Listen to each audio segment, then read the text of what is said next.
Hey everybody, John Reap here. You're about to watch and or listen to episode 30 of Country-ish, and we have a righteous-ish show for you today. We pull out our old high school yearbooks and call up random numbers. That's a segment called Remember Me. Marcus Stamos reads old love letters, and Rodney Carrington calls in. We get to talk to him and catch up with him. And in small town news, the most awkward TV interview ever with Mr. Wacky. Check it out. Just a country boy, and he's making it good. He was y'all's underdog, dressed in overalls, living next to the woods. He liked to eat the sushi, but he don't even fish. Not so much a country boy, it's more like he's country-ish. Moved out of his dream and headed for Southern Cal. Wound up in TV and film, making popsicle proud. Now this country boy is back with his family. Got himself a podcast, he knows it'll last, cause he's in Hickory. Yes, that's right. I am in Hickory, and I'm very happy about it. I hope you're happy wherever you are, whoever you are. Hope you're safe and happy and healthy. I feel happy and healthy. Always happy when I'm doing a country-ish podcast. Always happy. And I'm not alone. That's the thing. I'm with my friends and my family. And, during the pandemic and the COVID and the coronas and the whatnots, we've been going one guest at a time. So it's not a full house, although it kind of is. If you think about Full House, you think about Jon Stamos. And that's the connection. Our guest today, one of the podcast regulars, he's on here every other day, every other weekend, whatever it is, sitting at my 152 is a good-looking dude. His brother is famous. He's not famous. Jon Stamos is his brother from Full House. I'm talking about Marcus Stamos joins us today. Look at that. Oh, he's looking right at the... Oh, ladies, I apologize. Oh, hey, how you doing? That's a good segue, by the way. Oh, you like that? Full House thing that you put in there? Yeah. It just happened organically. Big Bro would have been proud of that. Good job. Thank you, man. Good to see you, man. You too. How you been? Did you have a good weekend? Yeah, but I think you probably had a better one than I did. Oh, yeah. No, I had a good time. What did you do? I missed you, though. You weren't with us this weekend. Yeah. Got left out, I think, of something fun you guys did. You went on a canoe adventure. I did. I had a good time this weekend. Me and the girlfriend, Jodie, went with Keith, Julie, my brother, and his girlfriend up to a cabin up in West Jefferson. Okay. It's like, I forgot the actual name of the town. It's up there in the mountains. Like you go up north, like you're going towards... Wilkesboro. Yes. It's past Wilkesboro. Yeah. So they apparently they've been going to this place where they rent canoes or tubes, and it's right on the river. Yeah. And so we went up there with them. This tiny little cabin. It was a blast. We had a good time. A lot of crazy things happened, though. And we missed you. Yeah, when I found out you were going, I was hoping somebody's canoe got tipped. Or yours. Not yours, but maybe another. Well, the organizer. Keith. The guy that organized the trip, I was hoping his canoe flipped. No, he was fine. I didn't know anything about this trip until like a day or two before you're going. What's funny is we didn't get your permission. Hold on, real quick. We were working out like Wednesday, and in the background I saw you. You told Keith you were like, so when are you leaving? Thursday? Yeah. And I caught that. And I was like, and it bothered me because I was thinking, where are they going? I mean, I'm always what's a side talk? I'm always involved in things that you guys all do together, and I was thinking, oh, that's cool. All right. So I wasn't trying to hide it. I didn't know it was a secret. No, I didn't know we did. weren't supposed to tell you. It was never a secret, right. But I understand you don't get invited to everything, but I'm used to getting invited to everything. And so, like the next day, I asked your brother. I was like, so, like, kind of nonchalant. I said, "What are you getting into this weekend?" He's like, "Oh, we're going canoeing out in the mountains." And he told me you and Jodie and Keith and Julie were going, and I was like, "Oh, it's cool, man. You guys will have a blast." But I was trying to play it off like it didn't bother me, but it did. Yeah, I'm sorry that it bothers you. Nah, a little bit, but I wouldn't have been able to go anywhere. I had my daughter, so yeah, and there would be nowhere for you to sleep. I'm talking. It was a tiny cabin. yeah. It was probably originally a 2-bedroom, 1-bathroom, tiny house, and then at some point they renovated it and they took the roof off and they made another bedroom, Like a loft in the attic. Yeah. That is now a loft that you had to climb up a ladder to get to. Oh, And wow. because me and Jodie were the last ones there, well, that's where we stayed. Yeah. So we had to climb up a ladder every night, but. Well, Yeah. Listen. makes me feel better. It was the only thing you missed was the awesome canoe. Well, the food was great. Keith can cook. I mean, we had really good Atlantic salmon, marinated in something. Forgot what it was. And then chicken kebabs, good breakfast. Yeah, good. I mean, they can cook. I'm glad you had fun eating. I'm glad you got away and was able to enjoy yourself. Yeah, it was a good time. Listen, stick around. We got an interview with Rodney Carrington coming up in Small Town News. So don't go anywhere. We're going to come back with that. But I want to keep talking about this because a lot of crazy things happen on this trip. Okay, so Jodie and I were the last ones there. So by the time we get there, Keith and Julie, Jason, Steph, they're already in the hot tub. There's a hot tub, and they're already 3 sheets, and it's like. We pull up and Julie's running out in the yard trying to flag us down in her swim trunks, in her bathing suit. Oh, Lord. It was funny. So that first night was crazy. Had some good food. Next morning, we get up. We're going canoeing, right? And it's me and Jodie to a canoe. It's couples canoes, 3 canoes. And we all get together and you know how you get the canoes next to each other? Yeah. So we're all just kind of slowly drifting. And Form a brigade. Yeah.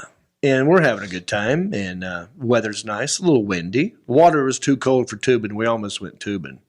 But we had to take a van ride to the actual you know how you get in a van and they go take you upstream? To the put-in. Yeah, the put-in. The put-in. Yeah. Hey, Alan, did I ever get you those pictures of the tubing trip? I'll show you the pictures. Oh, here we go. So you had to wear a mask in the van ride. Oh, you did have to wear one, not just because you had them. No, you had to wear it them. was mandatory. So Oh. Keith said, make sure you bring a mask, otherwise they won't let you in the van. So I thought, well, let's all wear the same mask. I've got these masks right here. By the way, if you want one of these masks, you can buy them at johnreap.com or at countryishpodcast.com. Click on the merch or the store or the shop or whatever, you can get one. But yeah, so we had those. And it's great. People love that mask A nice because little it's so touch. accurate. And then fast forward one more. There we are. That's after we get out of the van. And guess who's not there? That's Marcus Hunt is not in this picture. No Stamos to be seen. me. No, not invited. And then on this go one. one more. I did. This is me as you. Because you know how you when we go. All right, listen. We're going deep into the woods now, for real. When we go camping, I only went one time. But when you go camping. This is an every year thing. What happens every time you go? For some reason, I'm able to have a fly land on me, on my finger. This has happened every year, and it will literally stay there for hours. Yeah. I mean, I can move it from finger to finger. And the fly will not leave The you. fly will not leave. And I think it's the same fly I think it's the same fly every year. I mean, I can get up, walk around. I can actually talk Yeah. and point, and it doesn't fly And away. it happened. You told me about this, and It's then last happened. year it happened. It happened. And we have pictures of you just with the fly The just fly. hanging out on your finger. And it's every year. It's I the have same theories. I have thing. theories as to why. Why? You know what flies like, don't you? Yeah, I know. I've not had my finger in my right. Yeah, I but think maybe you don't wash know your what hands good enough. that's what you would think, but I think it's Where you putting your fingers? What I want to know. somewhere that fly likes. So this is me taking a page out of your book, but it's a butterfly. It's And- pretty. It's Yeah, it just hung out. You can see the tubes in the background that we did not. We got the canoes. So anyway, it's a great canoe trip. We're just easily going down the river. Supposed to take maybe 4 hours, 3 hours. Yeah. But it took us about 3.5. Anyway, we're tooling along and we pull off. Everybody's got to pee at some point. And it's not like tubing where you could just pee in the water because you're already in the water. Yeah. It's hard to stand up in a canoe and pee or get out, so you had girls with us. So we pulled off to pee. And then we started skipping rocks. And it's like, having a good time. Andy Griffith. Yeah, doing some Andy Griffith. Jason finds a piece of glass. He's like, well, he's convinced it's a rock that's like was quartz or something. It was a see-through rock. It's like a visible rock, special powers or something. He was talking about like this is amazing find, like what you would do with a megalodon shark tooth. And so he's bragging about this piece of glass. And then we had theories like, well, that glass has probably been here a long time. And then the water has eroded it. And now it's very smooth. And maybe at one time it was a Coke bottle, whatever. He goes, anyway, I'm taking the glass. Okay, fast forward.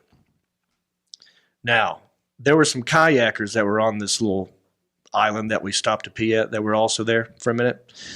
And they talked about like, okay, so as soon as we get back in the river, we see some rapids. Should we go left of this rock? Should we go right of this rock? It looks like there's a smooth patch here. We'll all talk about the best way to get around, this rapid right here. And they're like, well, we think we should just go left this, right of this one rock left right here and just go down that. And they're like, okay. So, well, first of all, let me backpedal. Can I just brag about me and Jodie for a second? You didn't flip. No. That's a feat. We did not flip our canoe, but we were also very good at parallel parking our canoe. When it was time to stop paddling and pull over, right? Yeah. If you want to land at a certain spot, you got to time that just perfect. You go too far down, then you got to paddle upstream. So you got to time it just right so you come in. And it was awesome, dude. Like it looked like a scene from a movie if some guy was like in a hot rod car and was going through a street real fast and pulled up the emergency brake was just perfectly parked it like a skilled driver. That's what it looked like. Novice. And we pulled up right next to the other canoe and just like we did it on purpose. Yeah, like you guys have done this every day. Yeah, your just whole threw life. the paddle down. Anyway, so now these kayakers are trying to figure out how do we navigate this rapid here, and we're watching them, and we see one person go, second person go, third person, we don't see them. There's like a little bend we couldn't look around. We're like, where's the other one? Turns out they flipped, and then it's like, okay, all right, well, we know what not to do. And then Jason and Stephanie go first. Me and Jodie are behind them. Keith and Julie are behind us. And we're watching Jason and Stephanie take this rapid, and the boat just goes like it just like the nose went in water, and then you see water come in, and then they both went, and now they flipped it. They're out. Jason lost his glasses. She lost her glasses too. Glasses. Yeah. And then me, right when that was happening, I was watching that happen, and I noticed because I wasn't paying attention. For my own safety, I was worried about my brother. Yeah. Our canoe now is going into the rapid sideways. No, you can't do that. You can't do that. Yeah. So I immediately did the backup thing, and we last minute straightened it out, and we were fine. Anyway, Jason flipped it, and that water was cold, and they were, it was like waist high. Yeah. And so what you got to do when you flip a canoe, right? How do you get it? You know what to do? You got to turn it upside down. You got to get the water out of it. So you basically have to turn the canoe upside down and let the water out, then flip it back up and get in there. And he's trying to do all of that. Luckily, the strongest person in our group got flipped because I couldn't have picked that thing up. Yeah. So Jason flipped. So you missed that. That was pretty funny. He lost his glasses because he tried to steal glass from the river. It's my conspiracy theory here. Came back around, didn't it? It's like the Brady Bunch voodoo necklace episode. You can't take from Hawaii or Hawaii will curse you. So Jason tried to take glass from the river. The river cursed him by him losing his glasses. Oh, I get it. I didn't know what you were getting at earlier. It took me a while to get there, didn't I? But yeah, I get it. That's exactly what happened. Yeah, so that was a lot of fun. But then something else happened, which be happy you weren't there for this. Jodie and I are, we're okay. All right, two things. After that happened, now we're back in the boats. We're talking about that. Everybody's calm and whatever. We're over that. And there's some really nice houses that you pass, some nice cabins and all this stuff. There's people on the bank. So you can't just stand up and pee off the boat, like I said. And I had to pee really bad. And Julie kept saying, no, it's just the next around the bend. We're going to be right there. And that happened like 3 times. So I'm holding this pee longer than I want to. And finally I told Jodie, it's like, I cannot hold it. I'm peeing in my pants in the canoe. Yeah. So I'm just sitting there. I just let it go. It's just going into the canoe. Yeah. And so as I'm doing that, Jodie just I can see her slump down, and she sort of stops talking and stops paddling. I'm like, oh no, I upset her. I should not have peed in the canoe. You thought it was your I fault. thought it was over. Yeah, she's gonna leave me. I'm like, you okay? And she's like, yeah. And so we pull up and we get out, and she's like, okay, so my heart is beating really fast. I might have to go to the emergency room. I'm like, ooh, what? So apparently this happens to her from time to time. And it happened to her when she was at the beach last weekend. Oh, okay. It's a thing called SVT, okay?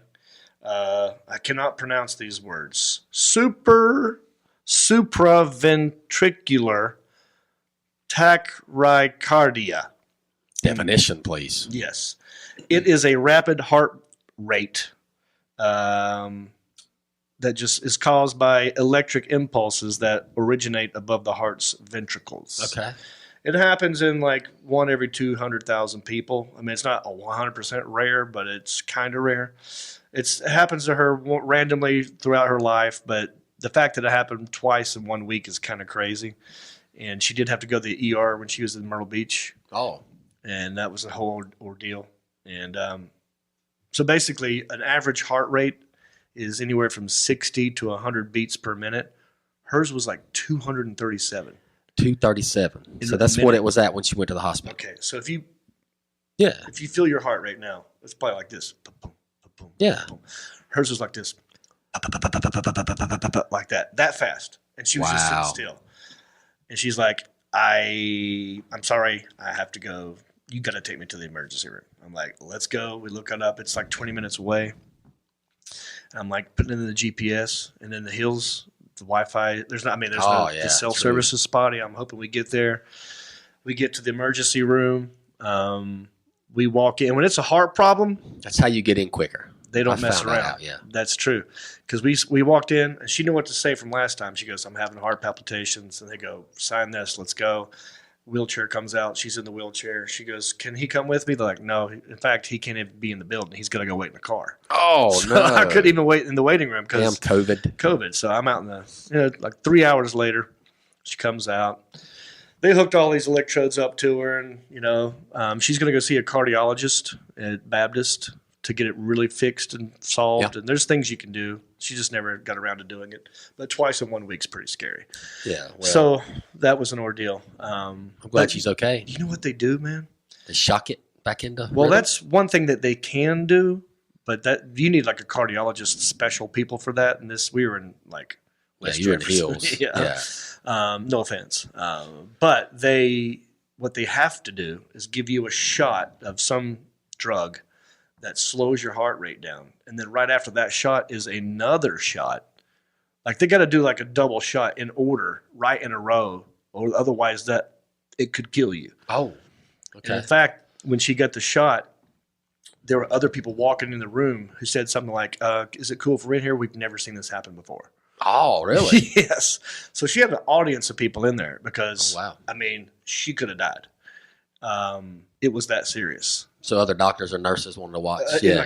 Other people who just hadn't seen this administered, this kind of shot.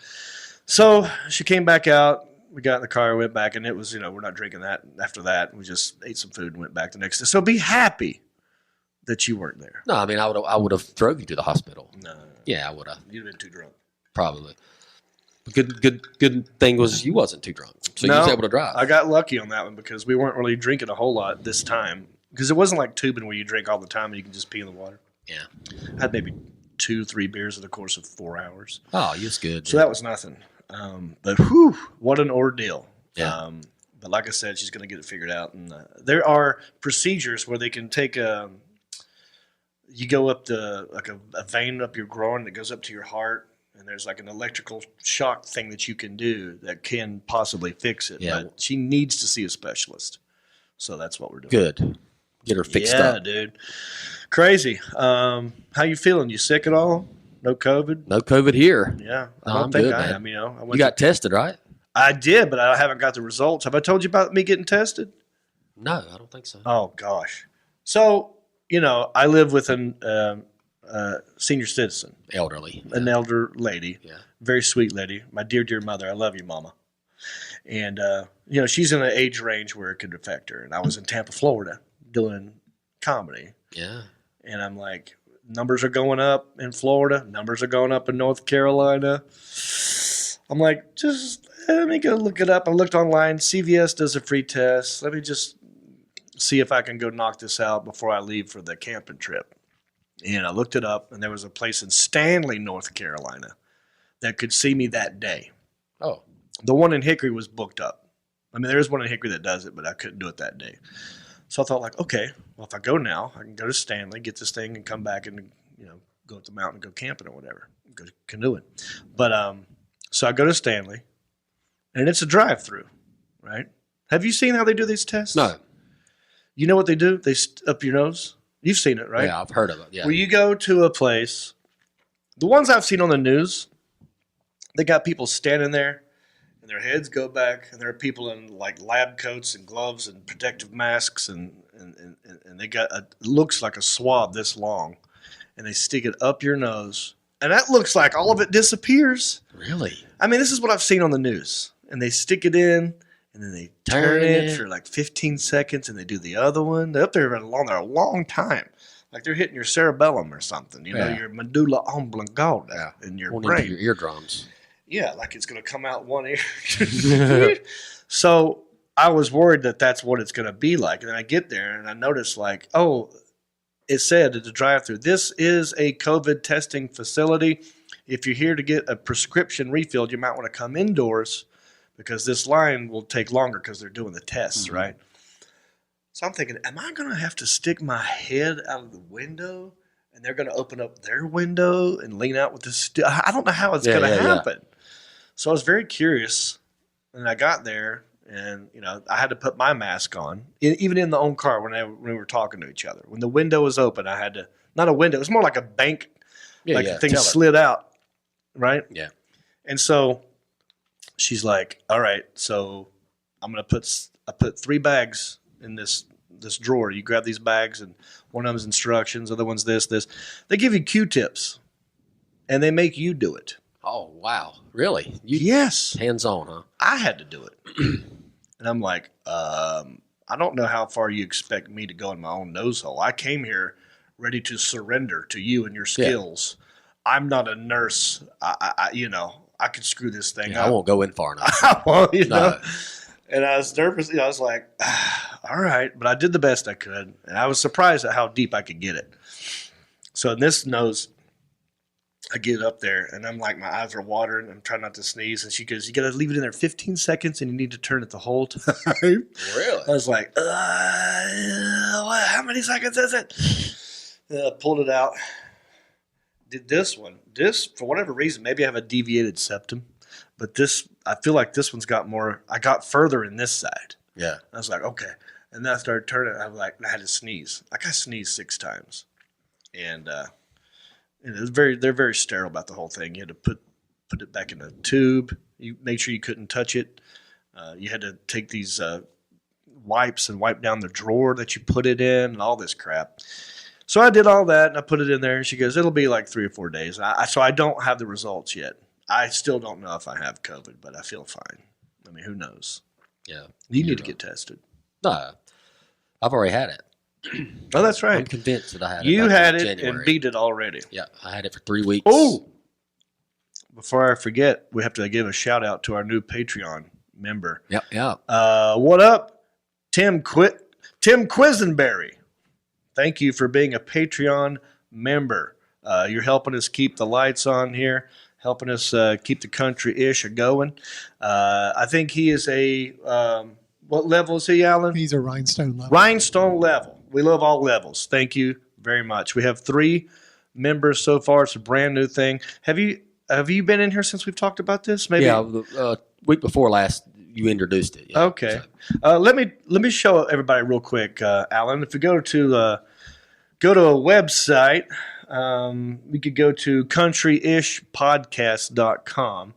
If you go to countryishpodcast.com, there are lots of links there. You can watch the podcast. You can listen to it straight from there. You can subscribe. There is one button called support. and you click on support, and it will take you to the Patreon page, and you could be a supporter of the podcast. And there are different levels, kind of like how PBS has the pledge drives, certain levels, or even like airlines have different levels. We got different levels. First level is what we call the rhinestone level. $5 will get you a shout out, I believe, and other stuff, which I can't see right now. But, what do we got here? Here we go. So the rhinestone level is the $5 level. The next level, I believe, is Pewter Pro. So you're logged in, huh? Oh, here it is. Yeah, I see it now. So Pewter Pro is $25 a month. I give you a shout out. You can watch the Country-ish live recording, and you get a merch pack. That's at $25 a month. Then the next level's Executive Zirconia, $50 a month. Patreon shout out. Watch live recording, merch pack, ginger beard mask, free cameo messages from me, Stamos, the Alan Jackson, Sebastian, whatever you want. And then the last level, this is the big one, $100 a month, Platinum Elite. All that stuff that I mentioned, plus you could even be a guest on the show. So if you wanted to be on this show, you come in here and talk about whatever you want to talk about, $100 a month.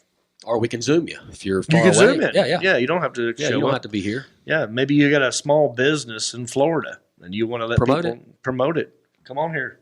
Yep. We're growing. So that's the Patreon page. And we have a new member, Tim Quisenberry. Thank you very much. We also have new reviews on iTunes. I hope they're good. Oh, yeah. I've not and seen here's these. another thing. I will read your reviews on the podcast if they're nice. For free. For free. Just write one and I will read it. It's very simple. You want to get a shout out, we can do it. So which one should I start with? Let's do, Legend? Yeah? Okay. Let's see here. Yeah, let's do that one. This one's by MSR 1975 cash sign. Yeah. It says Legend. That thing got a Hemi. 5 stars. Says love listening while remodeling houses in Dacula, Georgia. Dacula, Georgia? Yeah. Thank you, MSR 1975 cash sign. Here's another one by Latner55. Sincerely funny dude, 5 stars. Feel good pod with good laughs. Great break from my true crime and political pods. Thanks for the shout out. Oh, and it says if you Google Julie Abernathy Ledford plus Hickory, it says she passed away in 2008. What? Yeah. It can't be the same one. Maybe not. I did notice that. Someone sent that to me on Facebook, and it didn't look like her. Yeah, I've had and it somebody looked maybe younger me. than her. So who knows? I really don't know if that's the same one. Yeah. But rest in peace, whoever that Hopefully is. not. Here we go by you Cuffy Fug Cug. I don't know. I wonder if that's one of them names. thing where you try to read it real fast and it says something else. Yeah, Let's read it again. twister. You read it real fast. a cuffy. I can't. A cuffy fug cug. A fucking Cuffy a fug cuffy cug. fug cug. A cuffy fug cug. A cuffy fug cug. A cuffy fug cug. What I is got that? it. Okay. I don't know. All right. 5 stars. Need a laugh? Great podcast. Always puts a smile on my face. Thanks for keeping things loose, John. Funny stuff. You're welcome. Here's one by Reg Unleaded. Lots of laugh. 5 stars. Takes me back to my childhood memories of growing up in Hickory. And finally, we got one by JGen2T. Always funny. 5 stars. Always a great listen. Love hometown news. Close enough. Small town news. But thank you for all of your reviews. Helps us. Okie dokie. I think maybe now we move on to a segment. What do you think? Let's do it. Which one are you thinking? Alan, how we doing over there, man? Doing great. Okay. I've been talking a good long time. Rambling man. About 30. All right, good. So I noticed you brought something in with you today. Yeah, And- I carry my yearbooks everywhere I go. Yeah, well, Yeah. bring it up here. This is a segment we're doing on the show, a new-ish segment on Country-ish. It's called Remember Me? That's where we pull out our yearbooks from either high school or elementary or middle school, and we read passages that people wrote in there. And if there's a phone number, we'll just randomly call it and see what's up. Because they said, call them. There's lots of them in there that say, call anytime. Sometime. Call sometime. Over summer. Call me sometime. Call anytime. Yeah. Never forget. Friends forever. Yeah. So, okay, I'm keeping my word. So that's what we're going to do. And, wow, you have a different one than me this time. What's yours? I've got a middle school yearbook from 1988. Wow. Yeah. Blackburn Patriots. Yeah, that's not even a school no more. It's well, they switched it, right? They switched it Jacobs it's an elementary school now. Elementary school. Yeah. So there's no Blackburn. There are no Patriots. they're not Patriots. They're I can't remember what their mascot is. That's now, too but bad. The Patriots is cool. That's a cool little mascot. It would have been nice. Yeah. They didn't keep it. All right. So, what else you go? Do you want to go first? I just happened to come across some old love letters from middle school. Oh. So I thought I'd bring in, and I've got a handful of them. I thought I'd bring one in and read it today, along with a yearbook passage. Well, what are we going to do first? Your love letters, or do you want to go? Did you find some pictures? I thought you sent me a text with some pictures too. Of me. Yeah. Yeah, I sent them to you. Alan, did you happen to pull those up? Oh, no. That's okay. Well, do you have his pictures anywhere on you? Drop them in. Okay. Well, while we're talking, just somebody bring them in here. And we'll mention it. But if you'd like, let's read one of your love letters first, and then we'll get to the. You can do love letter first. Yeah. Why not? We already talked about it. All so right. This is a love letter that a girl wrote you. In what grade? So this had to have been, I would say, 6th or 7th grade. Wow. So like 87, maybe. Can I hold the piece of paper? I want look to at it. see it. Reminds you of your John's journal, right? The same kind of paper. To Mark from Michelle, and it looks like she did that special fold. Yeah. Where you could tuck it. Yep. I mean, I have no idea. I never. I couldn't do that either. I wasn't good at that. But girls are really good at folding notes. Yeah. And making it look cool. You had to give look at this. Well, you had to give it to your girlfriend, and she had to give it. They couldn't give you the note. Somebody else had to give you the note. Yeah, and so if you fold it a certain way, it's kind of like a security lock. Exactly. It's like you opened it first because that's not how I folded Right. it. I don't know if that's true, but here It's we like go. having a key. That's it. Look how old that paper is. It's written in pencil and in cursive. She's got beautiful handwriting.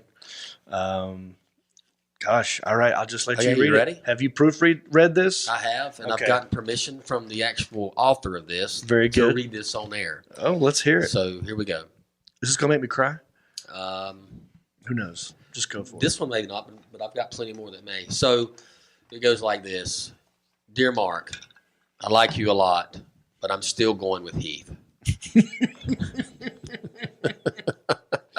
So What? why even write me the letter? What? She's got a boyfriend. I'm still going with Yeah. Heath. I like you a lot, But- but I'm still going with Heath. That's it. Okay. Is Yeah. that the whole letter? I should have wadded it up and put it away at that point. But it goes on to Wait, say, do you know who Heath is? yeah, I remember Heath. Heath had a twin brother named Keith. So there was Oh, a this is Heath Keith. and Keith Yeah, twins. You remember those Goble, guys. Gobble? Yeah. All right. Yeah. Good looking guys. So What if she wrote a letter to Heath? Dear Heath, I like you a lot, but I'm going with Keith. All right. okay, so but if Heath gets mad at me, I will have to break up. Okay? Okay, so you're still like on deck. You're in the so I'm batter's box. So coming off the bench just in case Heath shows his ass, I'm in. So Oh, that's good. if you're going skating Friday, tell me because Heath is not going to go. So Wow. yeah, Does she know? she's That- a two-timer. Well, that's what I'm kind of thinking. Like She's does playing both of us. She's playing the field, but she's open about it and honest. Yeah. I wonder if she's being this honest with Heath, though. Yeah, but Like, I wonder if she wrote a letter to Heath, like, Heath, I'm going to go with you. I told Mark that I'm going with you. yeah. But if you get mad at me, Mark is ready to roll because he knows how to backwards skate. How did? Yeah, I was a good speed skater too. But how did she know that? I don't know how she knew Heath wasn't going. Like, how did she? Well, that's what I'm saying. Maybe she talked to Heath. Maybe she's already talked to Heath. And All right. Did Heath have maybe he had a temper? no, not Did he? really. Yeah. No. Okay. Keep going. I'm interested. Okay. So he's not going. So I can go skating, and I'd be able to be with her. I will go with you a long time if you talk to me. Because That's the reason I broke up with you the last time. So apparently I was really shy in middle school. Yeah. And I think we were going together, and I probably never even talked to her. Oh, wow. You know? But if I was to talk to her, she will go with me a long time. So for those of you who are younger than Stamos and I, that's what they called dating back in the day. It was called going with. Yeah. Yeah. It'd be like, hey, will you go with me? There was no destination. It was more of like just saying, who you going with? Oh, I'm going with this girl. Did you get the check boxes in school? Do you remember those? Yeah, You go yeah. with me, check yes, check no? Remember Yes, those? no, maybe. Yeah. Yeah. I mean, I always try to do something funny as a third option, but yes. Yeah. I do remember that. That's funny why do we call it going with? I don't know. And then, back then we talked to each other on home phones too. Oh, yeah. That was a big deal. If you got your parents' But permission. a lot of times you didn't even talk. You just sat there and listened to each other breathe. Yeah. What are There's you not doing? a whole lot of talk. Yeah, what are you doing? Yeah. Why are you breathing hard? Yeah, not a lot of talking going on. But Yeah. that's it. Then it Well, says, yeah, there's like a cartoon or something. No, she wrote a heart. yeah, and she said, well, I better go. Bye, cutie. C-U-T-Y. Hang on. C-U-T-I-E. C-U what? C-U-T-Y. Oh, that's how she spelled Cutie, it. yeah. Cutie, yeah. P.S. Right back soon. Michelle, heart-shaped, loves Mark. True love forever. Oh, I true. really do like you. Look, Uh-huh. I really do like you right there. Like you. Like Okay, so this letter reveals a lot about Well, her and your relationship with her, even back then. So you went with her. You were too shy to talk to her. she went She's off like, with King well, look, of I Heath. can't do this. Yeah. I mean, I'm going with you so I can talk to you. And then you're like, whatever, I don't talk. And then so she left and went with Heath. Heath. Yeah, the twin. Yeah. And then maybe she found out that Heath has a temper and her real heart still belongs to you, but she's just trying. This is like a warning. She's giving you a warning. Like she's saying you still have a chance, but these conditions must be met. Yeah, I have to talk to her. Pretty much bottom line. If I talk to her, she'd go with me long time. Did you talk to her? Did you guys go Actually, after this girl was my very first French kiss. Ooh. So this had to have been 6th grade because that was my first real kiss, 6th grade. I'll never forget it. Can I tell you that real quick? Please. So, we were at We'll be right back after these. I'm just kidding. Of course I want to hear this. first kiss, we were at a friend's party. Spin the bottle. Oh, yeah. Lands on me. She picked me. Uh-huh. But she was dating another guy. This is the same girl. My first kiss was with. Yeah. Michelle. And, she walked over and laid it on me and put her Frenched tongue in my it? mouth. Yeah, Frenched Oh, it out. wow. I'm trying to blank. And I remember it tasted like corn. Maybe she. I don't know why. What was but it there did. popcorn at this party? Must have been, yeah, probably. Man, Yeah, you had a lot of popcorn. I don't parties. remember many kids eating cream Or of corn at candy a party. corn. Candy corn? Could have maybe? been candy corn. Yeah, those were popular. Which doesn't back taste then. like corn. It tastes like Yeah. candy, but that's okay. Yeah, but You tasted corn. that's why I don't eat corn to this day, I think. I don't like canned corn. Michelle ruined you and your experience with corn. Thanks, Michelle. Well, corn doesn't do anything for you anyway. It's no nutritional no value. So- nutritional value. But So that's what you remember of that, the corn taste. I do. And how old That's were you? vividly. What grade Sixth was- grade. Sixth grade. Now, this was the sixth grade? That had to have been. So this is because around the that's same time. Yeah. So this must have been after this. But she was dating a guy named Scott at the Spin the Bottle party. Scott Scott who? Sharp. Oh. Yeah. Wow.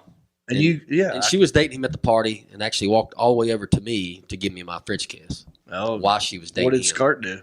Scott? Was Scott there? Scott didn't do nothing.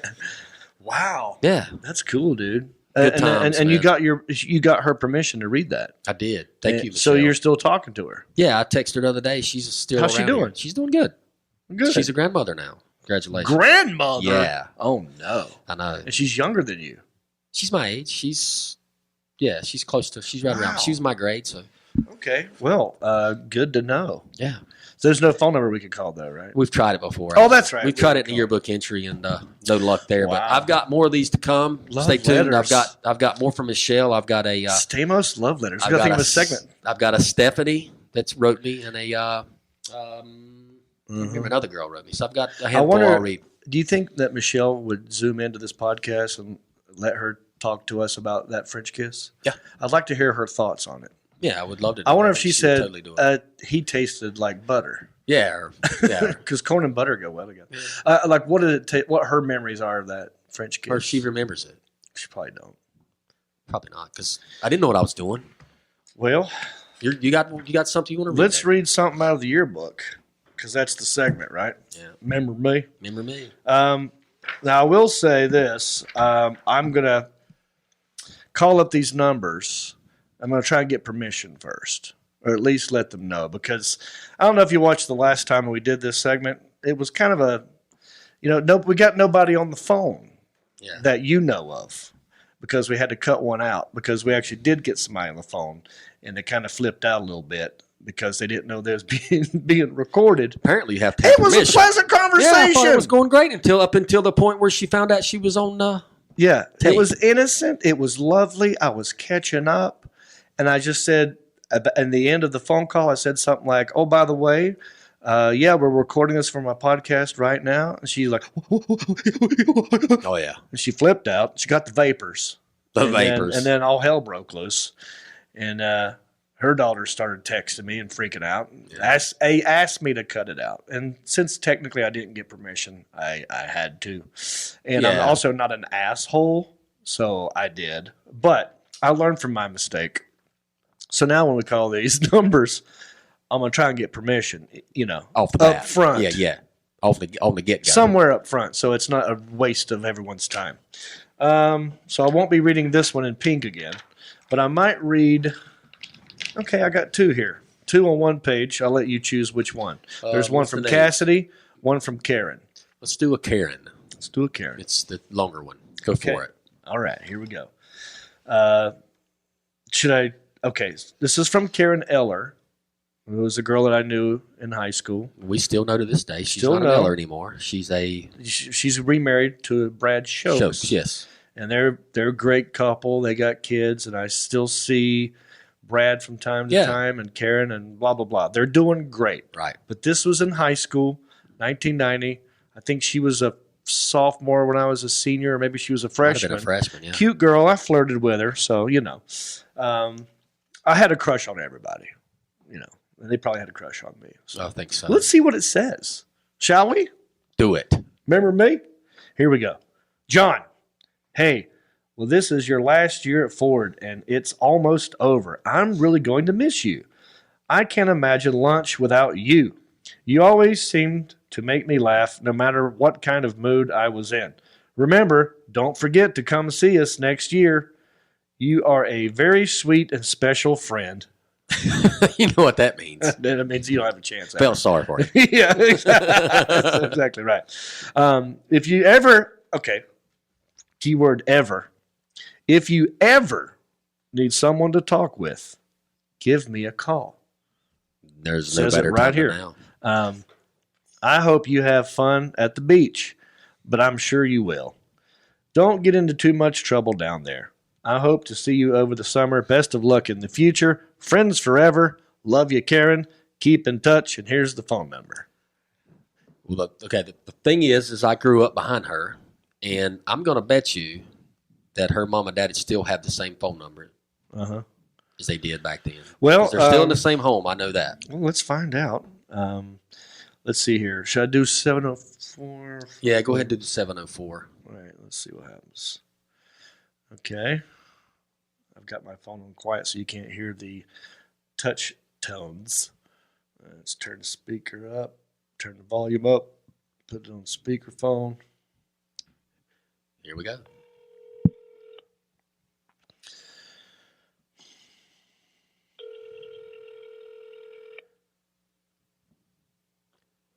One ring a It's a dingy. good sign. Two I got ring a recording, dingies. yes. All right, three ring a dingies. See, people don't answer the phone with strange numbers. Too many spammers these days. Yeah. Too many telemarketers. So the fact if anyone ever answers on ring one or two, I'd always be amazed at. So we'll see if it goes to voicemail. I'll leave a voicemail. And maybe see if they call back. And then in the meantime, we'll read one from yours. Yep. And maybe there's a phone number in there we could call after this one. This is ringing a lot, think which that's means gonna there's ring off the no hook. voicemail. There's no There's no answer machine. how many? Everyone's got answering machines or at least voicemail set up these days, don't they? Thought so. This is going a long time. We'll give it a couple more. I'm going to try a different area code because we did 704. Yeah. All right. One more ring. Okay. I'm going to Very interesting. That may have been that may have been a number. They just didn't answer because they didn't know the name Beep. or the number. Sorry. Sip, sop, beep, bop. Okay, let's try this one. All right, here we go. The area codes changed here a long time ago. That's why we have to do this from time to time. Calling Karen Eller from Fred T. Ford High School, 1990. Yep. This would be a good time to play like elevator music. Yeah, I know, right? Hello? Hey, may I speak to Karen, please? Oh, Karen's not here. Oh, okay. Well, I was just, I'm an old friend from high school, and I was reading in my yearbook, and she wrote. I thought your name looked familiar. That's why I answered. What did it say? You just said Jonathan Reed. Yeah, that's me. Yeah. Do you know who I am? You're the comedian. Yeah. The comedian. Yeah. I went to see you one time. You did? Where'd you see me? Yeah. Down at Newton at the. Oh, yeah. Yeah, oh, what was it? It was a school for a minute, and they changed it to like an auditorium or something.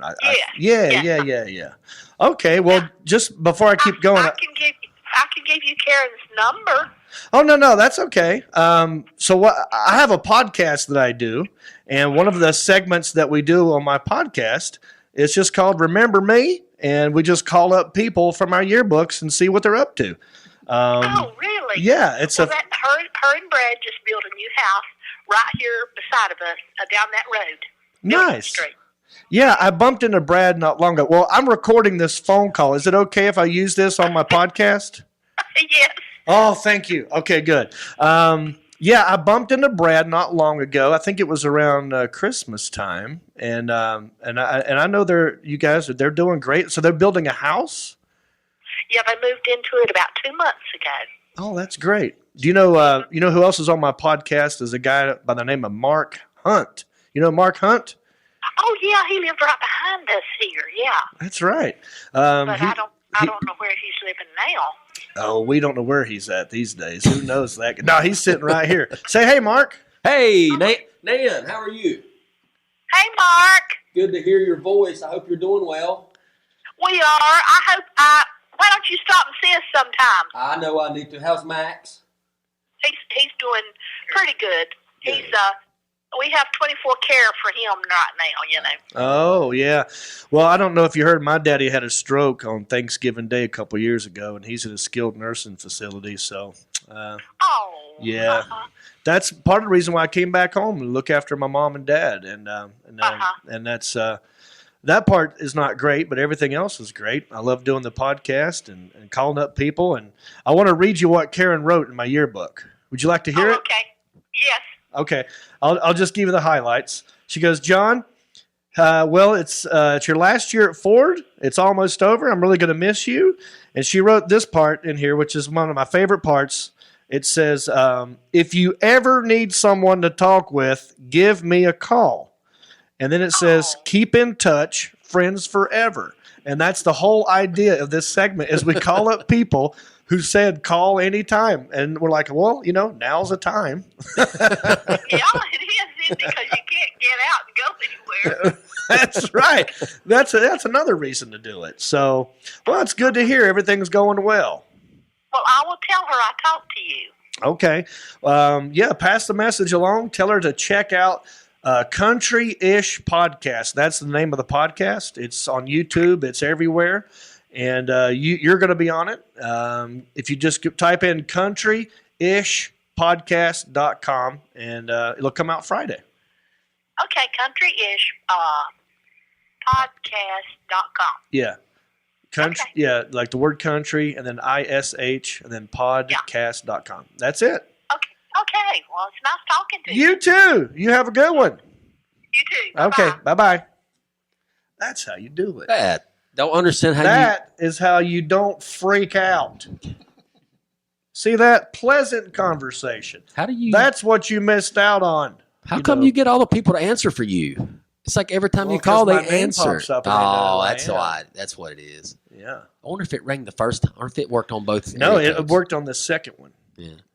So the different area okay, code. well, All good right. for you, man. You're like batting 100 now. Well, unless you watch the last one, it got cut out. But yes, Yeah. I'm pretty good at this, and I got other ones we can do. But now it's your turn. Okay, I got one here real quick.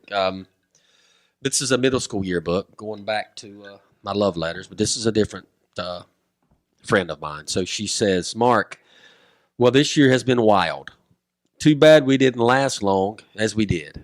So apparently we were dating or something in 7th grade. This is a different girl. This is not Nicole. No, this is a Tammy, not Michelle. Okay, right. Maybe you can spend the night with Carol and come over to Carrie's. Carrie who? I don't know, but I know Carol was a guy friend of mine. It's weird for a guy. No, my Carol. uncle's name was Carol. Okay. Yeah, it was a thing back in the day. Then we can go down to the river again. So apparently we hung out at the river. You went down to the river with this girl, huh? I don't remember none of this. So, Wait, you went to the river with this girl and you don't remember it? Then we can go down to the river again. Again? Exclamation point. So it like must have went well. Sounds like a bluegrass song. Go down to the river again. I'm so glad we became good friends.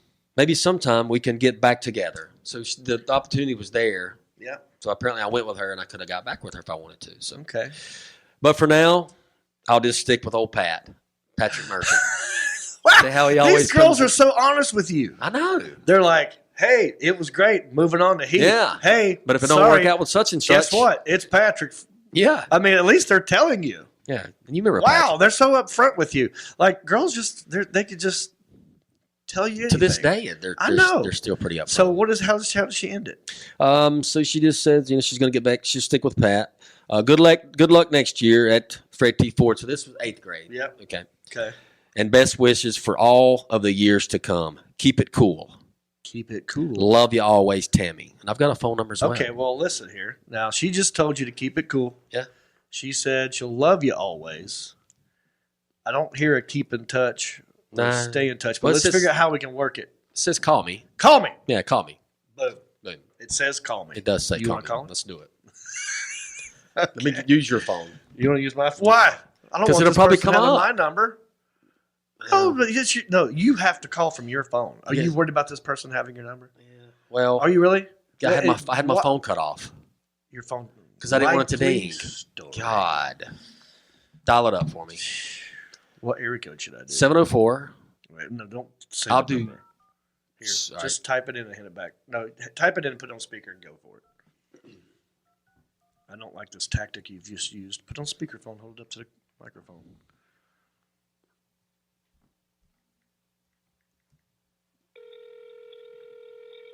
This is Tammy.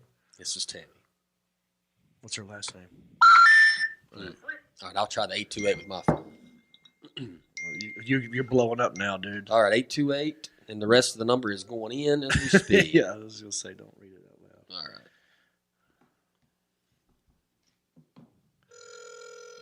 Calling up Tammy Hoke. Calling up Tammy Hoke. All right. I know her. Nah. Oh. Yeah. I cannot get Either one any of luck yours. with No. my numbers, but I think they see your number, which I'm getting recordings most of the time, but they see your name, and I think we're going to have to get you a different They phone didn't have number. the option to see your name. They Right. just went straight to it. Yeah. But that's how you play. Remember me? Okay. I like it. Huh? I like it. Good times. Yeah. Well, before I move on, don't forget Rodney Carrington coming up, Small Town News coming up. Also, I want to tell you real quick about John Heffron and John Reap. We have a podcast. We brought it back. It's called Heffron and Reap. We've done about 2 new ones. We got a 3rd one we're working on right now. So if you ever missed the old Heffron and Reap, it's back, baby. And I guess they could just find that on Apple Podcasts, right? Yep, correct. Just type in Heffron and Reap. Our logo hasn't changed. We still look like high school kids with no hair on our faces. So that is out there. But before what am I forgetting? We did the Patreon. We got to take a break, right? I'm going to mention the telethon real quick. Oh, thank you. Yes. So check this out. This comes out Friday. So that means today, if you just downloaded this right when it came out, is the 26th. Keep this date in your brain as I burp. June 28th. That's Sunday night.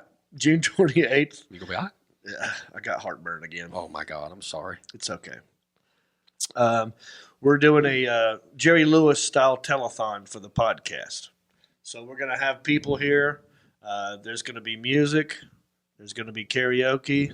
I'm going to dress up like Jerry Lewis kind of in a tuxedo. We're going to be taking phone calls. We're going to be trying to raise money as for our Patreon. And we're going to try and entertain you. And all that is going to take place on my Facebook fan page. So keep that in mind. Sunday, June 28th, 7 p.m. Eastern Time. Is that right? That's right. Correct. Okay. So let's take a quick break, and we'll come right back with more country-ish after this-ish. Hey, everybody. Jon Reep here. Just want to say thank you for listening or watching this podcast. We love it when you do that. Also, I want you to go cruising with me. That's right. Not in a car, in a ship. That's right. It's the Reeps Peeps Comedy Cruise. Check it out. If you go to johnreep.com, click on the Reeps Peeps Cruise. All the information you need is right there. It's in 2021. You got plenty of time. November the 6th through the 11th. We're going to a private beach in Haiti. We're going to Nassau. I'm doing stand-up. We're doing a podcast, and we're doing karaoke. 5 nights. It's going to be a blast.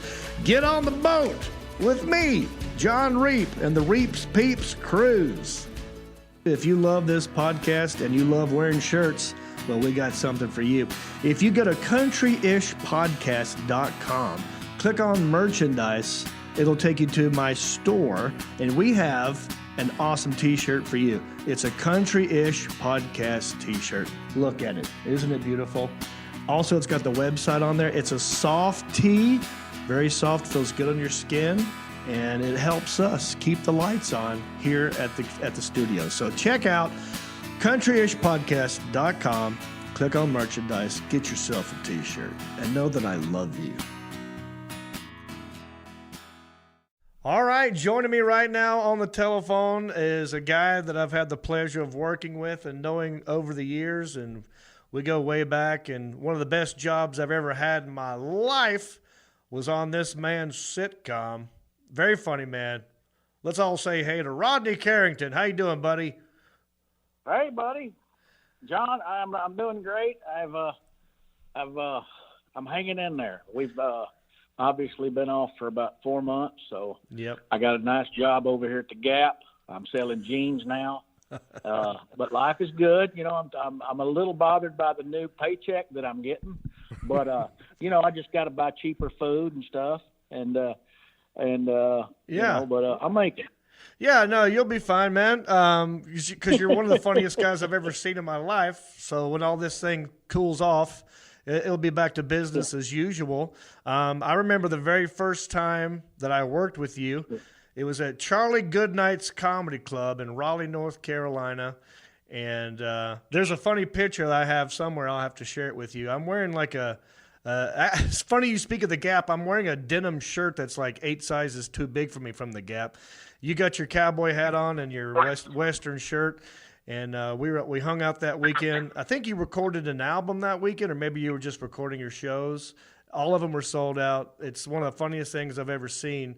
In fact, you actually gave me some good advice. I tried a joke out on you, and you liked it. You said, you should use that in your act. And ever since then, I was in love with you, buddy. Well, God knows all the things we've been through over the years. I've been doing this 31 years. You know, it's funny when I started out doing all this stuff, as you have and any of the rest of us. That's the worst question anybody can get, by the way, if you're in comedy and somebody goes, how'd you start? Because then it's just like, oh, my God. Right. I can remember back in the early days when I worked with I went down, I had 7 minutes of material and had one real funny thing at the end, which is what kept me alive at that time. And I remember I got a job down at the Baton Rouge Funny Bone down in Louisiana. And the guy asked me, he goes, can you do 30 minutes? I went down there, did my 7 minutes, tried to stretch it to 30 minutes and for a week after he hired me. And if you know, like you know, you can't. I kept thinking to myself, I go, well, sure, he's going to book me in 2 months. Surely I can figure out how to stretch 7 minutes into 30 minutes, but it's impossible. And I went down there, and I was working with Steve Harvey at the time. And Steve Harvey, I'd get up every night, and he was, of course, I was living with him in an apartment for 6 days, and he had a brand new Hertz rental car and his beautiful girlfriend and everything. He just dressed to the nines and super nice guy. And every night I'd get on stage and I'd try to stretch my 7 minutes into 30 minutes, and it was just deathly quiet. And I'd come over at the end of over the edge of the stage, and he'd throw his arm around me, and he'd just shake his head, and he said, "Son, you're going to be all right." And I said, "Why you say that?" He goes, "Anybody can stand up there that long and that much silence and it not bother them is going to be all right."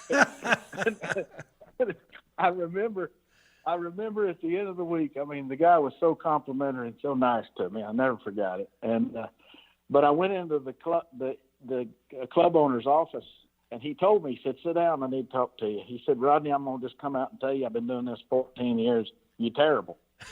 He said, you're just awful." He said, "I don't know." He goes, "I'm not mincing words with you. I'm telling you this because I like you. I think you're a good young man. You got probably a future, but it's just not in this." And he said, "You need to go back to Texas and get your job doing something else and figure it out." And then he tore off a check for $400 and he gave it to me. And I thought, man, I've never made $400 in my life. So I was 20 years old. And I thought, he paid me $400 and I sucked. And I thought about this all the way back to Longview, Texas. I drove 6 hours back, and I thought, I wonder how much he'd pay me if I got real good at that. And you know what's funny, John, is that after all these years, I think it's that one decision of just determination of trying to figure it out that changed my life forever. Because I think about all the times and opportunities that I've had in 31 years to do this and sell comedy records and go out and make a living and then to do the television show that we got a chance to work together on and had such a great time. I think about all those opportunities, and now we're dealing with a biblical plague, and I'm thinking our business could have dealt with any other kind of biblical plague, swarm of locusts, water turned to blood, anything like that. We could still be doing comedy, but a plague where people can't get together is the one thing that you never plan on. Right. You never plan on, right, Yeah, you can't plan.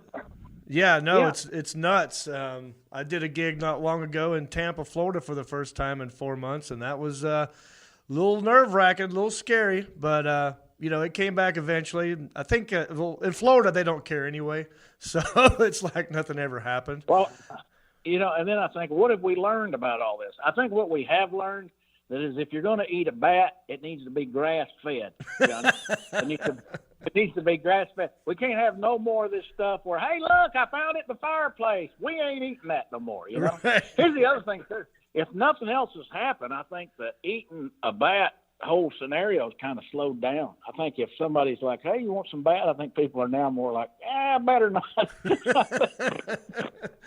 Yeah, man, but it'll get back to normal eventually. I'm confident it will. I want to tell you the joke that I told you at Good Nights, and you said you should use that. I used to work at a Goodyear changing tires with my uncle, and my uncle was a chain smoker. He smoked one cigarette. I remember. He's like, get back. That'll give you cancer. Yeah, okay, good. See, I know it's a good joke if Rodney Carrington remembers it like 30 years later or something. I do remember it. But go ahead and tell me. Go ahead and tell. Yeah. So what makes it fun is how you tell it. Yeah, my uncle William Chainsmoker, trying to teach me how to change brakes, and he's got a cigarette in his mouth, and he's pulling off this brake drum, and as he pulls off the drum, this dust inside the brake drum, asbestos dust, flies out into the air, and he looked at me right in the face. He goes, "Get back, boy, that stuff will give you cancer." Then blowed it right up in my face. And I don't think he was trying to be funny. Like, he was just serious. He was like wafting the air, getting rid of the dust. So I remember that being like a proud moment in my career, you saying that to me. And then I remember I used to dance on stage. I used to call myself the Hickory Dance Machine or Hickory Dance Nut. And I remember fast forwarding years later, now I'm living in Los Angeles. I've done a couple of TV commercials, and I get an audition for your sitcom. And I'm like, this is great. Rodney Carrington loves me because he likes that one joke I told him.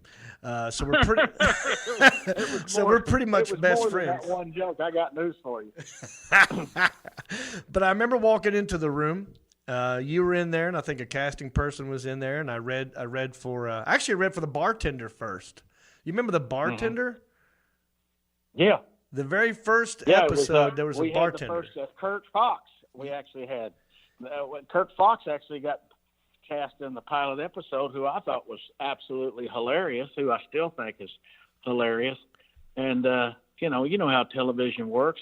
You got too many people at the top that don't, that need their fingers in the cake. And at the end of the day, they end up trying to mess everything up. I've always said that about, when you go out, and that was the most disturbing thing about going out there and doing television, is that they hire you because of what you've created. And I've always said it like this. It'd be like the guy who created Coca-Cola, and he's serving it to everybody on the block. And then some big group of people come and go, we want to mass produce your delicious drink. And he goes, great. And he goes, but then they tell him, but we're going to put salt in it. And then that's how television is. We want you to come in and do this wonderful thing that you've created and build off of your audience that you've been so successful at.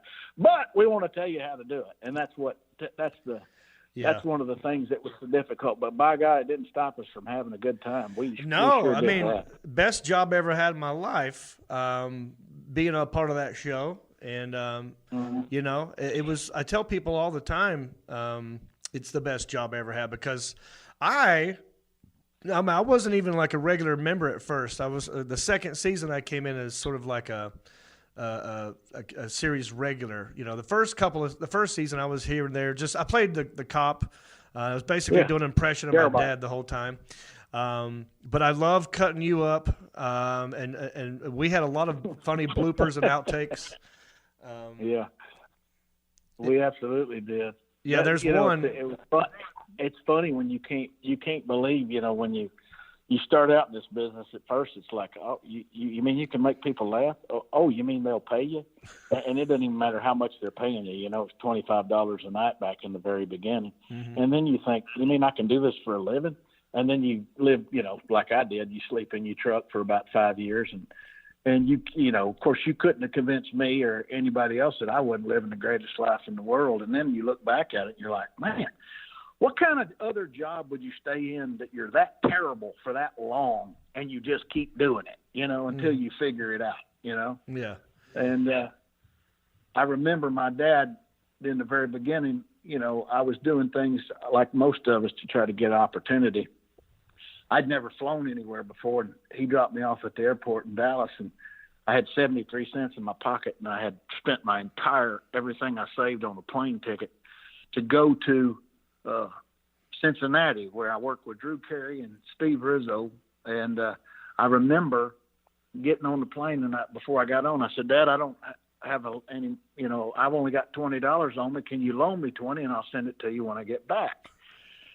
And I remember him just patting me on the back going, oh, hell, son, 20 will get you there. And I remember walking down that damn tarmac. I didn't have anything in my pocket, never been on a plane, and didn't know anything about the lady come over in there. She's like, do you want a Coke with your lunch? And I said, well, I didn't order lunch. She said, well, lunch is free. I said, okay, well, yeah, I guess I'll have a Coke. And then she comes over with a tray. It's got 2 lunches on it, but I don't know. So I take the whole tray. She goes, sir, you only get 1 lunch. I mean, I was as green as a bean, And I remember my dad during that time we were doing television. He came up there, and I told him that story. I'd never ever shared that with him, that I didn't have 20 in my pocket. But I told him that story, and he was laughing so hard because I was so, you're too proud. You don't want your parents to think you can't make it at doing something.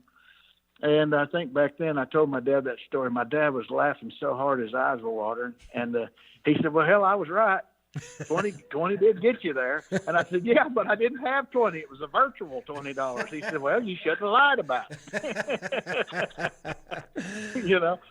Yeah, man, that's crazy. I mean, I'm trying to think. You started before me, obviously. Like, how old were you the first time on stage, and where was the first time?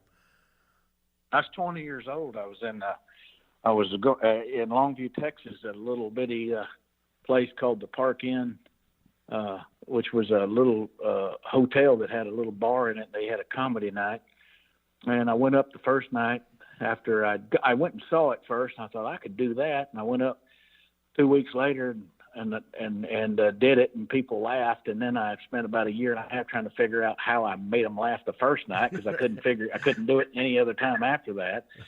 And just like everybody else, you slowly figure out how to do it. There's no rules or regulations or manual or anything that goes with it. So it's I don't even know what I was thinking. I just know somewhere, I think just stupidity and the fact that I'd done enough manual labor, I knew I didn't want to do that anymore. Yeah. I don't, I was working tearing off roofs in 100-degree heat at that time in the summers.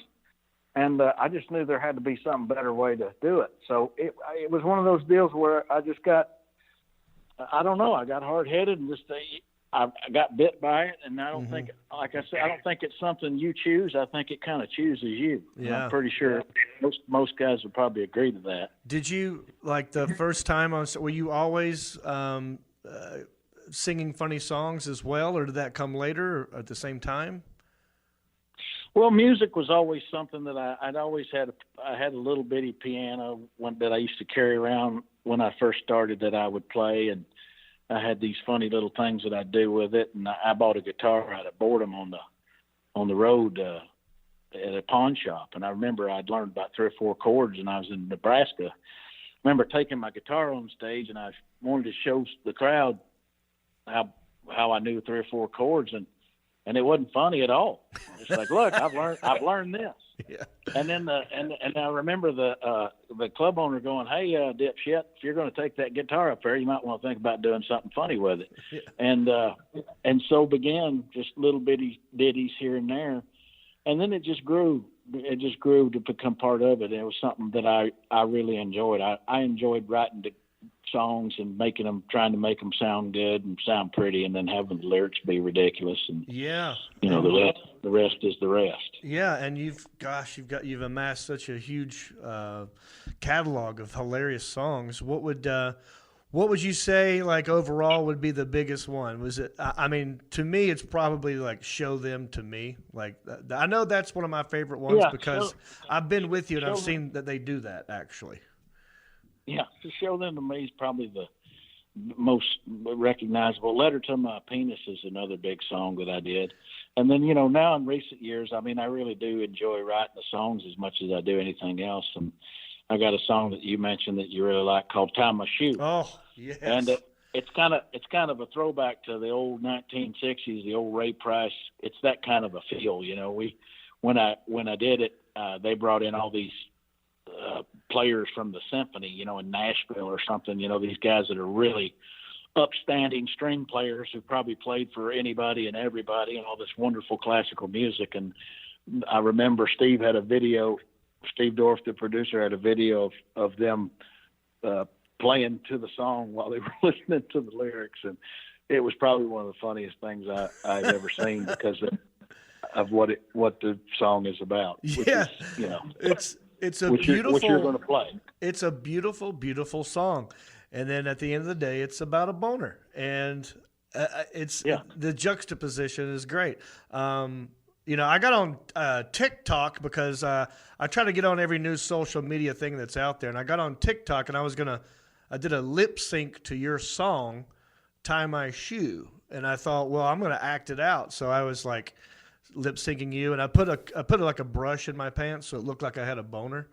And they banned it. It's too sexual for TikTok. And I'm not, I mean, if you get on TikTok and you see these girls shaking their butts half the time, I mean, I was just pretending to have a boner, but it's a great song. I know before that we were talking, you said you have a new one that you just wrote. Well, there's a couple of them out. I wrote a song called "Paw Paw Biff," and I recorded it in my living room, along with another song called "Feeling" that I recorded in my living room while we was home during this whole, virus deal. You can't go anywhere. And so these 2 songs are the most recent things that I put out that I'm really happy with. And my understanding is that you're going to go ahead and play them for me, and then let the audience figure it out. Yeah, we'll wrap this up, and when we're done talking to you, we'll go out listen to one of your songs. I'm going to choose Paw Paw Biff, and tell everybody where they can find you, and when's your next gig?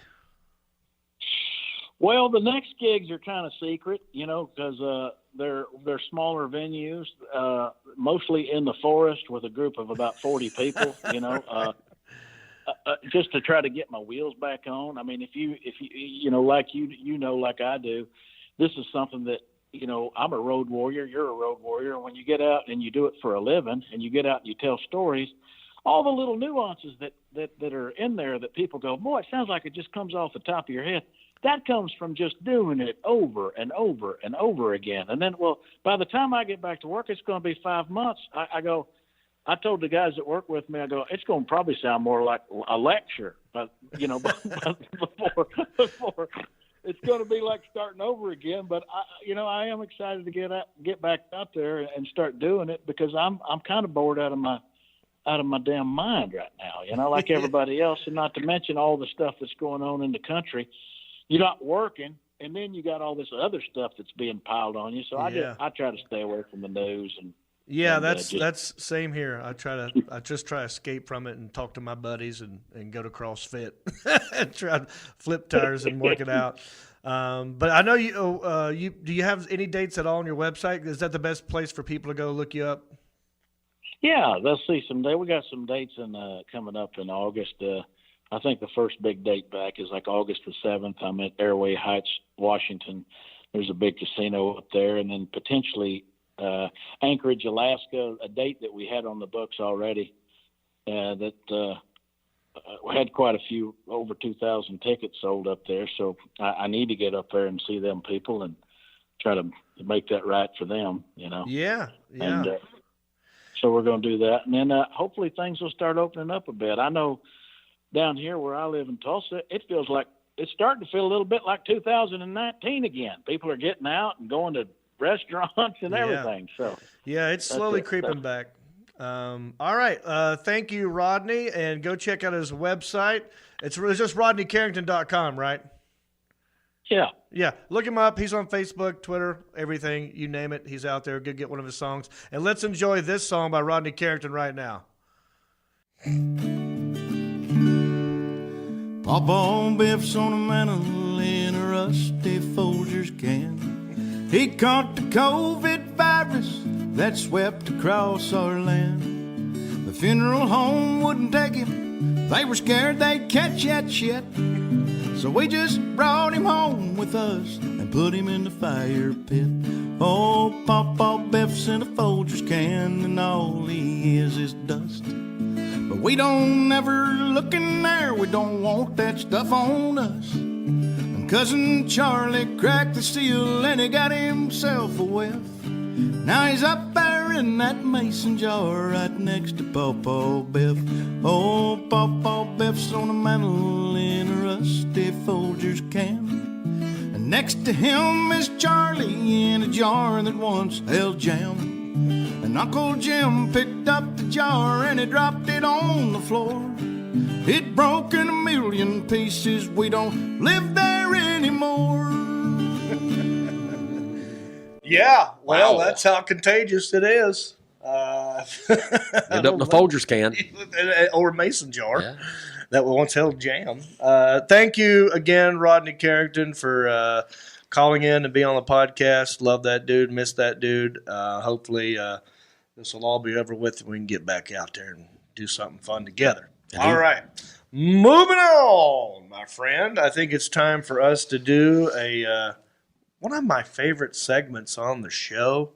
And since Sebastian's not here, I just sort of took it over. Right. I scour the interwebs for crazy, weird, awkward things that happen in small towns all over the country.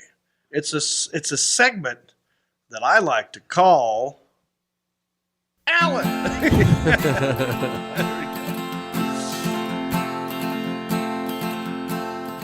We're just small town dudes with small town news, breaking stories of crimes committed you never do. Mind your P's and Q's or they'll cover you. The town may be small, but the news is huge. All right, my friend. Well, I'm just going to read you this headline, and we're just going to watch the story. Okay. You like that? That sounds great. Alan, can we Simple pull to it me. up? I'll read it to you. It's called The World's Most Awkward Interview. I love when weird, awkward things happen on local news stations. It's the best. You know, because a lot of the times these guys like this, what is he, late 50s? Here he is out on the scene somewhere. He don't want to be there. He's in a suit. It's probably hot. He's probably already irritated that this is where he's at in his career. He probably want to be an anchor for CBS. Koozie News. See the microphone? Yeah, Koozie this is News. KUSI. Yeah. KUSI News. I don't even know where this is. San Diego, I think. You think it is? SDCCU, San Diego KUSI. Community College University. I don't know. Oh, San Diego Community College University Stadium. I don't know. I just made that up. Dude, maybe I'll Google it while we're watching this. But this just made me laugh because I just looked it up. Let's look up KUSI because I do want to know where it is. KUSI. Yeah, San Diego, dude. Yeah, man. You nailed Got it. Well, look, maybe it's not a small town, but this is an awkward, weird story. And here's another reason why I'm doing it this way, because I think you there's love. You love when this happens to people. I do. Deep down, you do. But the reason why I'm explaining is because it's supposed to be small town news, and San Diego is not a small town. But there's just not a whole lot of fun, crazy stories about small town news right now because there's other things in the news that are dominating the news. Dominating, yep. And so we're just going to take a break from that. Sometimes you got to reach. We're going to enjoy random awkward moments from local news station. Here's one. Check it out. Let's watch it. You know, usually when you're talking about the world of inflation, you guys, you probably notice, is that a good thing or not a good thing? Inflation.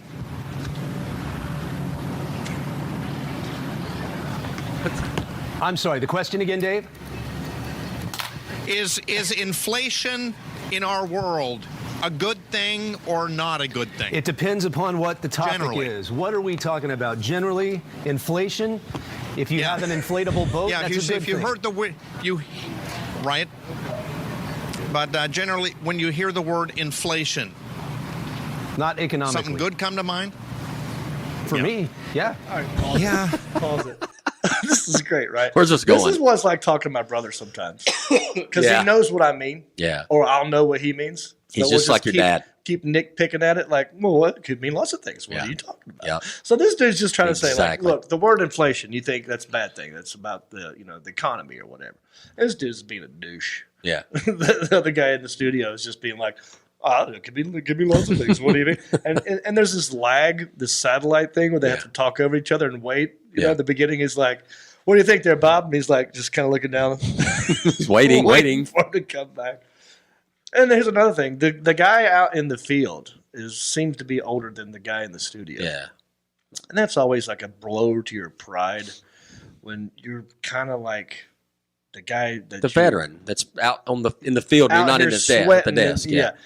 He wants to be in there in the air conditioning. He does. And so I love that these two probably have a thing. Yeah. Like they don't like each other. Right. This is what I'm gathering from this. I've not watched the whole video. We're doing this together as the first. So here this guy is trying to make an inflation joke. Yeah. But the other guy don't get it. He ain't having it. He's trying to make him look stupid. Right. All right, let's see where this goes. Well, let me tell you that you're right about, if you say good, you're right, because this is the world of inflatables. Give yourselves a nice round of applause, everybody. These are just the volunteers coming out here today. And Addie, what kind of fun do you think you're gonna have today? Lots of fun. Lots of fun. That's a good kind. Helping everybody. Solene, what do you think? I didn't hear the question. I'm sorry. What kind of fun do you think you can find here? First of all, this is a horrible question. This is a horrible question, which leads to a generic, dumb, nothing answer. You can't say, what kind of fun are you going to have? Well, the fun kind. Yeah. That's a dumb question. Bunches of fun. Well, that's an amount of fun. Yeah. The question is, what kind of fun?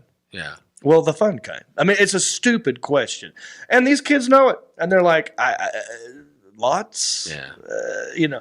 He's dumb for asking that question. This is not a good question. Okay, let's continue. All kinds of fun. Bouncing fun? Yeah, I think so, because this is a place where kids and families can come and kind of bounce around, but you need something, and I'm going to have everyone do it like a magic chant. All right, you guys ready? Because when we're talking inflatables, you need something that's been inflated. Are you guys ready? Yeah. All right, here we go. Repeat after me. Abracadabra, 1, 2, 3. Abracadabra, 1, 2, 3. Now it's time to see what we see. Now it's time to see what we see. Is he making this my up? goodness.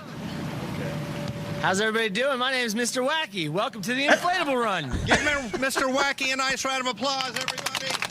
Oh, my goodness. Mr. Wacky, this is an honor, first of all. Well, thank you. We are local San Diegans, so we're proud to be here, everybody, on this wonderful, beautiful Saturday morning. Welcome, San Diego! Yeah, good morning, you guys. All right, pause it. So Mr. Wacky here at least has a little bit of energy. He's trying to get the crowd into Yeah, it. he should have been doing the. I don't get the 1, 2, 3 abracadabra. What do you see? I feel like this dude showed up last minute. He's, again, upset that he has to be outdoors and not in the studio. The sun is in his eyes. Yeah, can't see the reporter I'm talking about. He's coming up with something. Okay, abracadabra. Off the hip. What rhymes with 1, 2, 3? Look at me. Yeah. This is horrible. It is very awkward, and the kids are like, but it used to be back in the day when you saw a camera, right, come through your neighborhood or something like that's this, a big you deal. would freak out. Yeah. You do everything you can to be on TV. These kids today, everyone's got a camera, and they're all on social media. So this is not as important to them. Not a big deal. As it would have been to this older guy when he saw a TV. And he's expecting them to react in a level of which he would have reacted at that age. And they're just, they don't do that anymore. Yeah, they it. don't care. No. They don't care. And, well, let's just keep going. This is so much fun here. First of all, it's like a 5K, but not really. It's longer than a 5K, right? Well, yes, each participant has the option to do a 1 mile lap as many times as they want. We're out here trying to get families off the couch. We're a family-owned business throwing events for families in San Diego. So we're really excited to be here. We have all kinds of attractions behind us and a course that families can run as many times as they want with inflatables on them. Yeah, this is great, you guys. Now, does that mean that everybody here becomes an inflatable today? Do they want to be inflatables today? Do you guys want to be inflatable? Yeah, absolutely. Mr. Wacky? Let me see everybody do their Mr. Wacky then. All right. This guy right here is not having it. He's on his phone. Even the big Levesque is doing the Mr. Wacky right now. Yeah. You guys. Okay. That was horrible. That was the worst. One of the worst ones I've ever seen. That was pretty awkward. That was a train wreck. I feel like he just didn't do his homework. And yeah, I don't think he knew what he was doing that day. They got just called him last minute. Yeah. Definitely what happened. Mr. Wacky. I've never really understood. I get it. It's an attention-getting thing. You know, the wacky, wavable inflatable guy that's always out on a car dealership. You know, those things look goofy and funny. I always like it when they're kind of bent over. Yeah. Like it just stuck and one end's doing this. But, I don't imagine kids are like, oh, we need to get Mom. You need to take me down to the stadium because they got Mr. Wacky down there. Yeah, I don't Like, figure how that. are you supposed to clap for Mr. Wacky? Why are we clapping? This guy doesn't do anything. Yeah. I don't figure that got a whole lot of people's attention to come down and want to do that day. That was horrible. If I was sitting at home watching that on the news, I'd been like, I'm steering clear of that place. Yeah, It I'm looks good. Sad and boring and lonely. Poor guy. All right. Well, the town wasn't even that small, but the news is entertainingly huge. Wacky. That's right. That's wacky news. That was wacky. Mr. Wacky, everybody. Okay. I think we might be done for today. What do you think, Alan? Yeah, I think that's a good one. I think we had a good little podcast. Me too. I apologize for, you not being here this past weekend. No, it's perfectly fine. I'll never forget it, but it's fine. But we got some plans coming up for the 4th. It's going to be fun. Yeah, you invited me because you organized it. Thank you. That's what I told you. So I organize it. Yeah. I'll invite you. Thanks. All right. Let's wrap it up now. As always, if you go to johnreap.com, it's right there. You can still watch The Ginger Beard Man on Amazon Prime. Yep, you can. I'm doing cameos still. Let's do the Reaps Peeps cruise. We hadn't hit that in a while. We're going to possibly run that. Yeah. But there's information on my website about the Reaps Peeps cruise. Ginger Payne still on YouTube. I'm still doing TikToks. If you're on TikTok and want to duet my comedy, lip sync my comedy, I will duet with you. Still doing cameos. I did a couple of cameos today. And I think that's it. That's all they need to know. I think I've plugged everything I need to plug, Alan. For the Alan Jackson, for Marcus Stamos, I'm Jon Reap. 1, 2, Bicycle. Well, life on the farm is kind of laid back, but I wouldn't know that I'm from a cul-de-sac. Don't chew tobacco and I don't smoke crack. Thank God I'm country-ish. Well, I said the kind of life every day been no harm, but I do know a guy with only one arm. Keep your fancy smartphones and your self-parked cars. Thank God I'm country-ish. Well, I got a podcast that'll make you giggle. It ain't number one, it's right in the middle. My town's not big, but it ain't too little. It's time for country-ish. Go on, dude.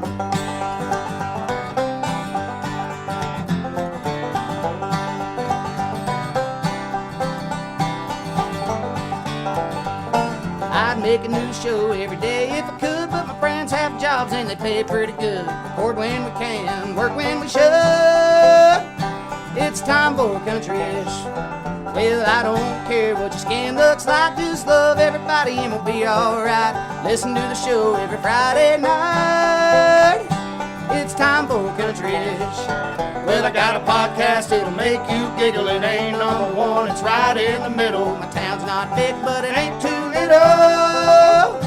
It's time for country-ish. Don't you?